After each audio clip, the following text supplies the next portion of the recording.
நம்ம எஸ்டிஆருடைய சிலம்பாட்டம் படம் ரிலீஸ் ஆக போகுது. ஸோ அந்த நியூஸ் பற்றி தான் நீங்கள் பார்க்க போகிறோம். ஆமாங்க, ரீசெண்டாக பார்த்தீங்கன்னா நம்ம ஏகேவுடைய மங்காத்தா படம் ரிலீஸ் ஆகி சூப்பரான ஒரு வரவேற்பு பெற்றுச்சு அப்படின்னு தான் சொல்லணும். ஸோ ரீரிலீஸ்லேயே அதிக வசூல் பெற்ற ஒரு படமாகவும் மங்காத்தா இப்போ போயிட்டுருக்கு.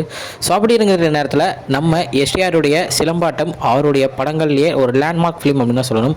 ஸோ அந்த படத்தை அவருடைய பர்த்டேக்கு வரனால February 6 அன்னைக்கு ரீரிலீஸ் பண்ண போகிறாங்க. ஸோ இந்த நியூஸ் வந்திருக்கு.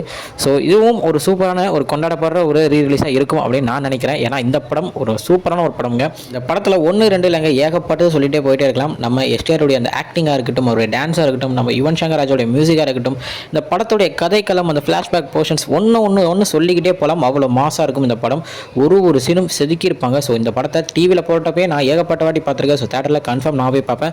ஸோ நீங்களும் தேட்டரில் போய் பாருங்கள், என்ஜாய் பண்ணுங்கள். நீங்கள் இந்த படத்துக்கு எவ்வளோ வெயிட் பண்ணீங்க, நீங்கள் இந்த படத்துடைய அப்டேட் வந்த உடனே எப்படி நீங்கள் நினைக்கிறீங்க இந்த படத்தை பற்றி அப்படின்றத மறக்காமல் கமெண்ட்டில் சொல்லுங்கள். ஓகே ஃப்ரெண்ட்ஸ், இதுதான் இன்னைக்குள்ள வீடியோ. நான் வந்து பார்க்குறேன். அது வரைக்கும் உங்களை திருப்பது உங்கள் Jasmine. Bye friends. Next video மறக்காமல் நம்ம சேனலை சப்ஸ்கிரைப் பண்ணிக்கோங்க. Bye bye.